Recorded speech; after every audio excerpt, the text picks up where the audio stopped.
From the New York Times, I'm Michael Barbaro. This is A Daily.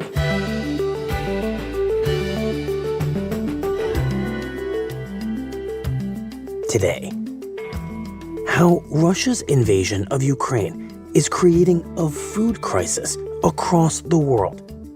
My colleague, Jack Nickas, reports from Brazil. Plus, the latest on alleged Russian atrocities in the town of Bucha. It's Tuesday, April 5th.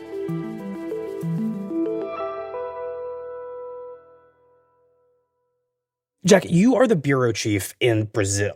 So how is it that you became involved in reporting on the fallout from the war in Ukraine? Well, when the war started, almost immediately it became a story here in Brazil. And that's because Brazil is a major producer of the world's food, and it's a major importer of Russian fertilizer. And so when sanctions hit Russia, it became an issue for Brazilian farmers getting Russian fertilizer. And very quickly, the Soybean Farmers Association here in Brazil told its farmers to start limiting the use of fertilizer because there was an expected shortage because of the war. I then realized that there was a much, much larger story here.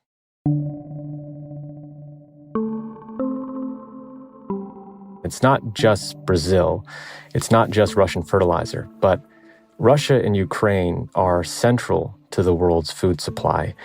And this sort of disruption was not playing out just in Brazil, but it was playing out in countries across the planet.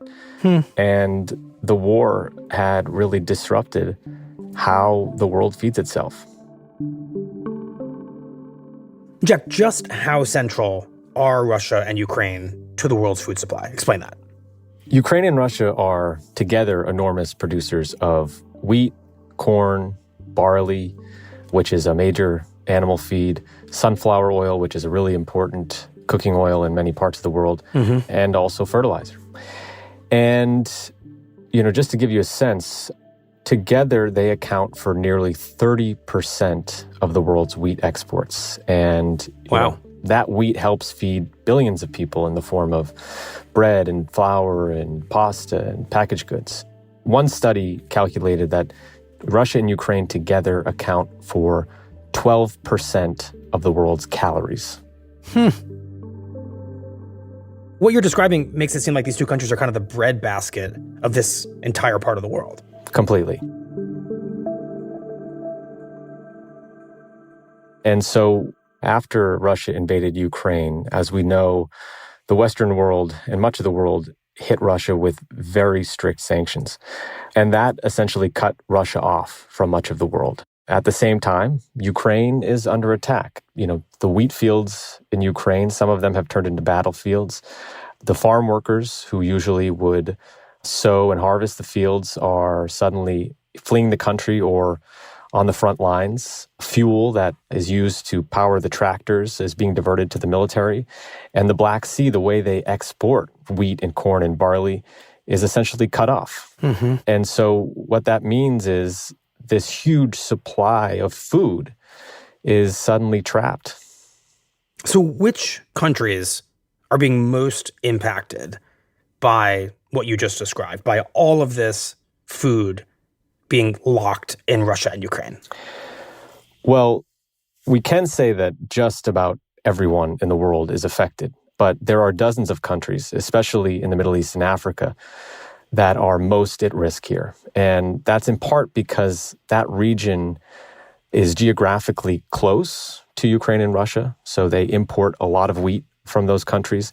And wheat is important culturally. It's a staple food in the region.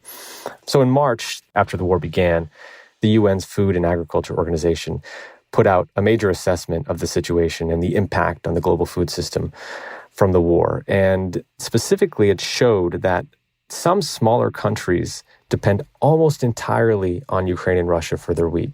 So Eritrea, Armenia, Mongolia, Azerbaijan, these countries import virtually all of their wheat from Ukraine and Russia. Wow. And so that's alarming for those countries. But some of the world's largest wheat importers also are highly dependent upon Ukraine and Russia. So Egypt, the world's single biggest wheat importer, gets about 3/4 of its wheat from Ukraine and Russia. Turkey, 85%. Saudi Arabia, nearly half. And these are major consumers of wheat. And so it's going to be much more difficult to make up that shortfall. Right, because that level of dependence is remarkable. So let's talk about what it means for some of these individual countries to lose access to something like wheat from both Ukraine and Russia, and how we expect this to play out now that the war is so well underway. Well, it's a crisis, but it may not be the kind of crisis that you think. So there is wheat on the market. And fortunately, there are also stockpiles in many countries that will enable places to get by in the near term. But the real problem is the prices. And we should note that before Russia invaded Ukraine, food prices had already hit an all-time high for the world. They were soaring because of rising energy costs, there were shipping disruptions related to the pandemic, and there were a number of extreme weather events, including droughts in Brazil and Argentina and in East Africa, and flooding in China, which altogether were creating a significant increase in global food prices. And then the war arrived. And so just to give you a sense, wheat prices over the past year are up 61% and 12% since Russia invaded. Now, this really matters because it means that regardless if you get your food from Russia or Ukraine directly, you're still paying more for your food.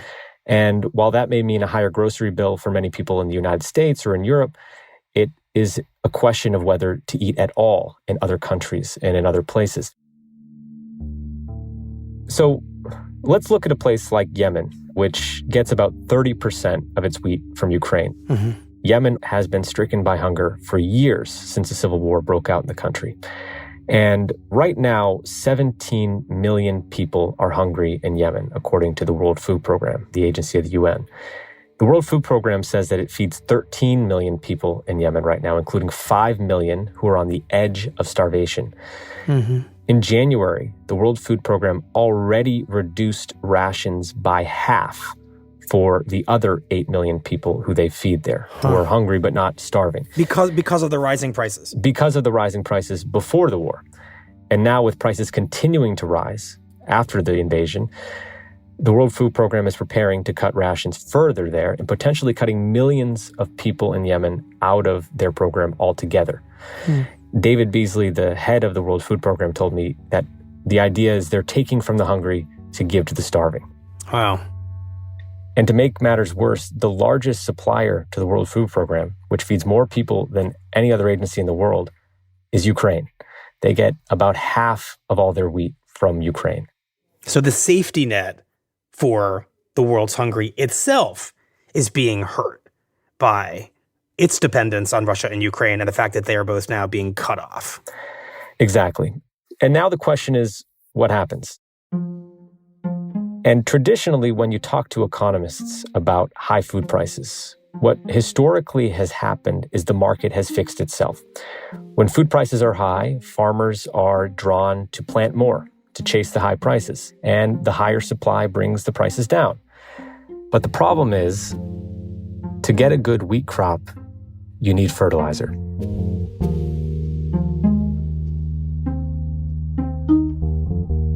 We'll be right back.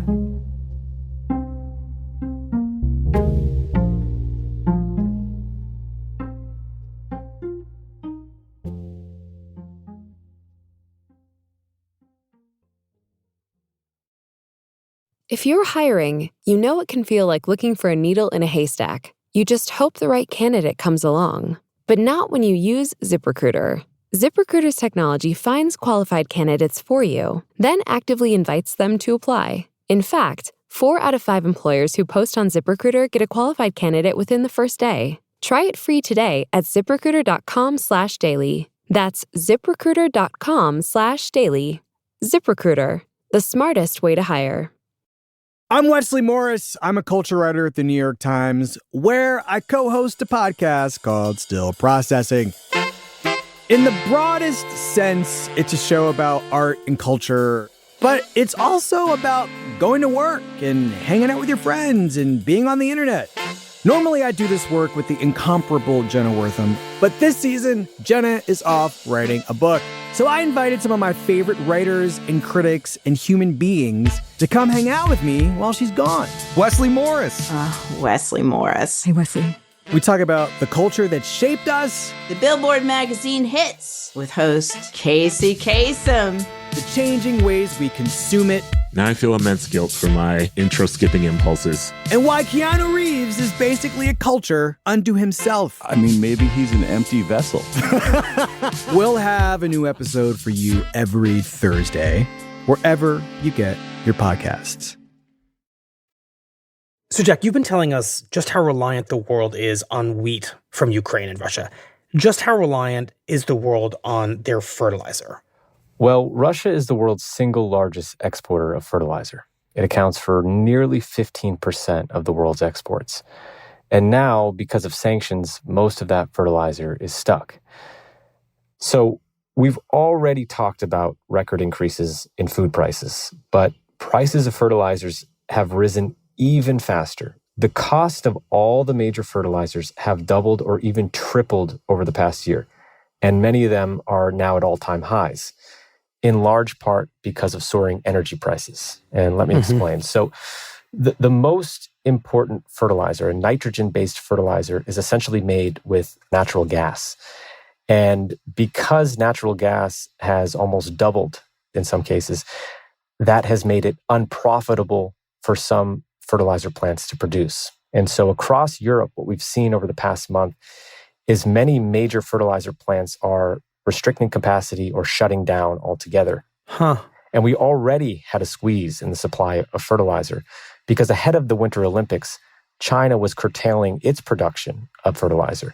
And that's because many major Chinese fertilizer plants are coal-fired, which produce a lot of pollution. And as part of their blue sky policy to reduce pollution ahead of the Olympics, they cut production. So as a result, what we essentially have is a fertilizer crisis. And that is threatening to worsen what is already becoming a crisis in food. Right, because as you said, the answer to a food crisis is planting more food, but you can't plant all that more food if you don't have the fertilizer. So this is a deeply self-reinforcing crisis. Exactly. And what economists and officials are worried about is that the high fertilizer prices are going to cause farmers to apply less fertilizer. And less fertilizer means worse crops. Crops that are less in quantity, less in size, lower protein. And when you have, let's say, corn and soybean, for example, crops that are often fed to animals, when they have less protein, we're going to have skinnier cattle, skinnier hogs. And that means higher meat prices. So there are all sorts of cascading effects. And this is already playing out. So, for example, I spoke to a farmer in South Texas, and he told me that because of high fertilizer prices, he's already stopped applying fertilizer to his pastures. And what that means is the hundreds of cows that graze there are likely going to end up skinnier come slaughter. And that means he'll have less meat to sell, and less supply means higher prices. And when this plays out across the world, it means that fertilizer could end up resulting in even higher and higher prices.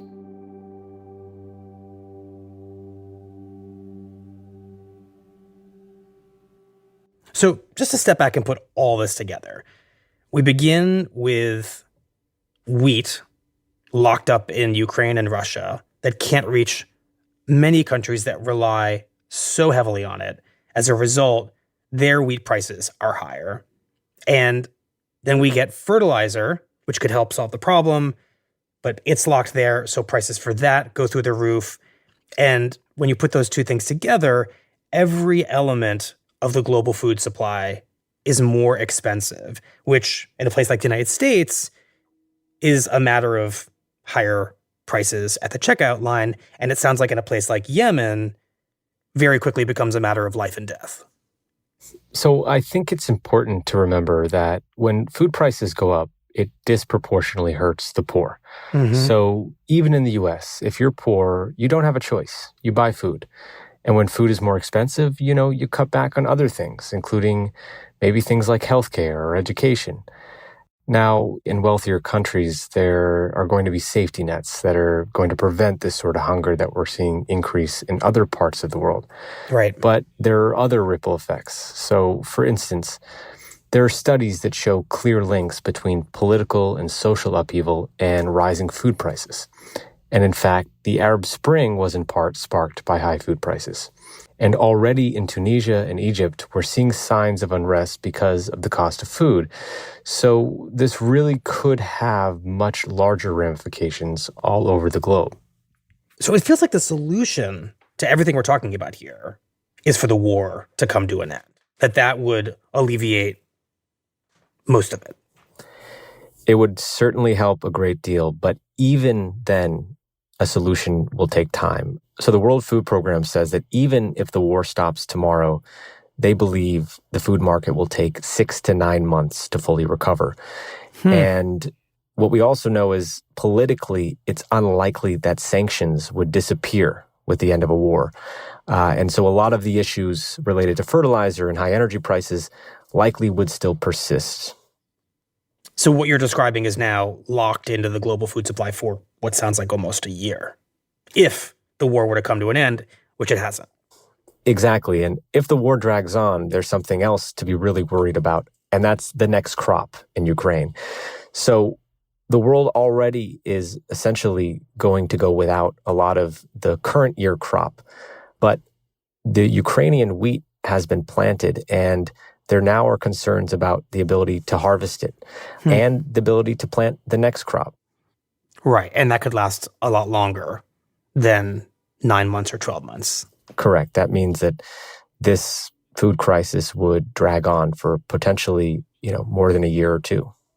And Jack, when you talk to people in Brazil, where we started this conversation, what do they say about all this, and how acutely now are they feeling it?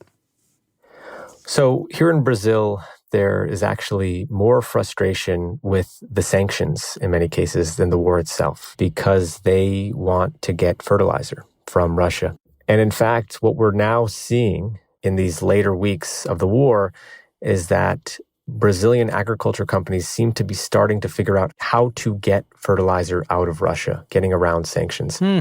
And so that may be good news for food, but it also spells bad news for the political realities of the war and diplomacy. Right, because the point of those sanctions is to keep countries from doing trade with Russia. And it sounds like what you're saying is that frustration in Brazil over the impacts of those sanctions is now running so high that people just want to work around them, which is not a good sign for all the countries trying to hold Russia accountable for this war. Exactly. And in fact, from the beginning, there has been a really tricky question about sanctions on Russia, because as we've already discussed, Russia is such an important producer of food and fertilizer. So it does raise an important question that as the war drags on and as the food crisis becomes worse, does it shift anger? Does it shift sentiment against the sanctions and against the West's response to the war in a way that could meaningfully impact their ability to try to combat the war diplomatically with sanctions? Right, because if people are asked to choose between punishing Russia for invading Ukraine and their next meal, it doesn't seem like there's going to be a huge debate. They're going to choose their next meal. So I think much of the world wants to stand with Ukraine. They want to punish Russia. They want to show that it's not okay to invade another country. But I think how some countries like Brazil are responding to this moral dilemma is a sign of what countries will do when food is at stake.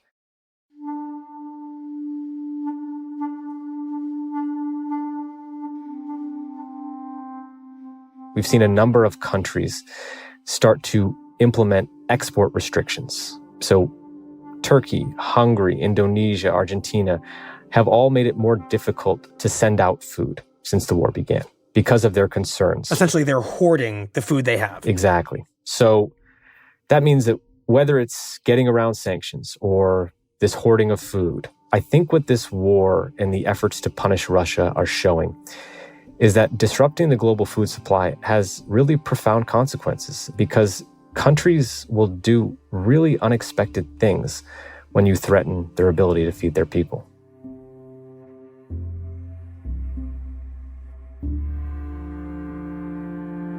Well, Jack, thank you very much. We appreciate it. Thank you, Michael.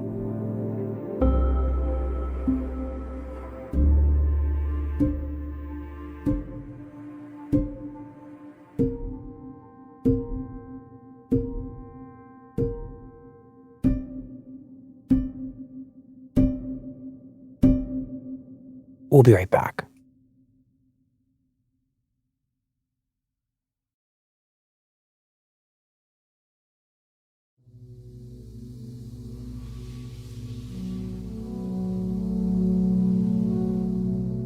Here's what else you need to know today.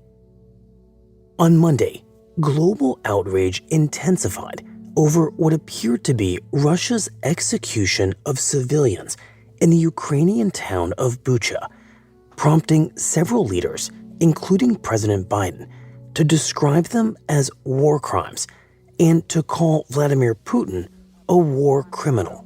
This guy is brutal, and what's happening in Bucha is outrageous, and everyone's seen it. Images from Bucha, taken in the days after Russian troops withdrew from the town, showed scores of dead civilians, some with their hands tied, others buried in pits. In response, Germany and France expelled 75 Russian diplomats, and European leaders called for tough new sanctions against Russia, including on its oil and coal industries.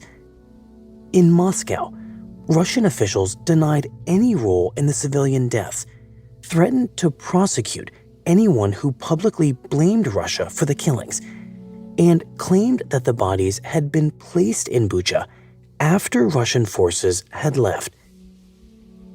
But a review of videos and satellite imagery by the New York Times shows that many of the civilians were killed more than 3 weeks ago, when Russia's military was still in control of the town. Today's episode was produced by Asla Chaturvedi, Rob Zipko, and Rachel Quester, with help from Michael Simon Johnson. It was edited by Liz O'Balin, contains original music by Chelsea Daniel, Dan Powell, and Marian Lozano, and was engineered by Chris Wood. Our theme music is by Jim Brunberg and Ben Landberg of Wonderly. That's it for the Daily. I'm Michael Barbaro. See you tomorrow.